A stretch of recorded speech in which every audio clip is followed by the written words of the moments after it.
সাত নম্বর রামনগরের উপনির্বাচনকে কেন্দ্র করে বিজেপি মনোনীত প্রার্থী দীপক মজুমদার রামনগর এলাকায় বাড়ি বাড়ি ভোট প্রচার জোর কদমে চালিয়ে যাচ্ছেন। কারণ ইন্ডি জোটের প্রার্থী তথা রতন দাসের বিরুদ্ধে তাকে লড়াই করতে হবে।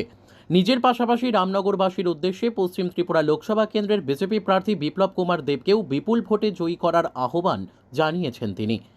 এদিন ভোট প্রচারে বের হয়ে সাংবাদিকদের মুখোমুখি হয়ে দীপক মজুমদার জানিয়েছেন, রামনগর এলাকাবাসীর বিপুল শুভেচ্ছা নিশ্চয়ই নির্বাচনের এই প্রতিদ্বন্দ্বিতাতে আমাকে অনেক শক্তি যোগাবে।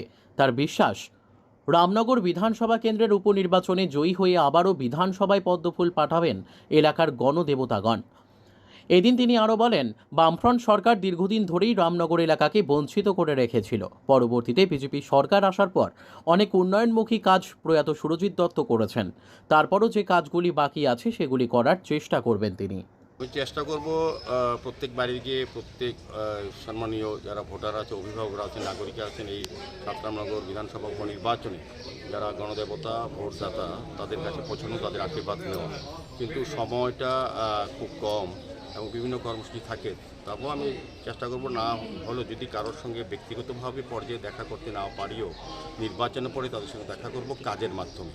আমার দেখাটা হবে কাজ করার মাধ্যমে, সুবাদে ওই এলাকার, ওই মহল্লায়, ওই বিধানসভা অন্তর্গত সমস্ত জায়গায় যে কাজগুলি সিপিএম পরিচালিত বামফ্রন্ট সরকার বা পৌর নিগম তৎকালীন যারা দায়িত্বে ছিলেন, যারা কাজগুলি করেননি, আমাদের সরকার আসার 2018-তে আমাদের বিজেপি নেত্রী সরকার আসার পর আমাদের রামনগর বিধানসভার যিনি প্রয়াত বিধায়ক জননেতা সুরজিৎ দত্তের মাধ্যমে অনেক উন্নয়ন হয়েছে। তারপরও যে কাজগুলি করা সম্ভব হয়নি বা সুরজিৎ দত্ত যে কাজগুলি করার জন্য চিন্তা ভাবনা করে গেছিলেন, ওনার যে চিন্তা ভাবনা অকাল প্রয়োজনে যেটা করতে পারেনি সেগুলি প্রায়োরিটি বেশি করব এবং সবার সঙ্গে আমি দেখা করব। নির্বাচনে এই সময়টা হয়তো সবার কাছে সরাসরি হয়তো অনেক বুথে যেতে পারবো না, কিন্তু আমি বুথ মিটিং করব, পদযাত্রা করব, সভা করব। আমাদের দলীয় তরফ থেকে, আমাদের সরকার তরফ থেকে রাজ্যের এবং দেশের উন্নয়নে মোদিজির পক্ষে আমরা ভোট চাইব এবং আমাদের যিনি প্রার্থী পশ্চিম ত্রিপুরা লোকসভা আসনে প্রাক্তন মুখ্যমন্ত্রী বিপ্লব কুমার দেবের পক্ষে আমরা ভোট চাইব। রামনগরবাসীরা আমাকে আশীর্বাদ করবেন। আমি নিজে প্রার্থী হিসেবে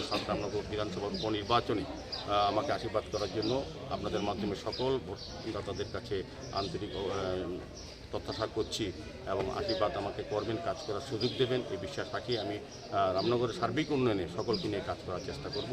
সকলের কাছে আমি যাব, সকলের আশীর্বাদ নেওয়ার চেষ্টা করব। Bureau report, news daily Bharat.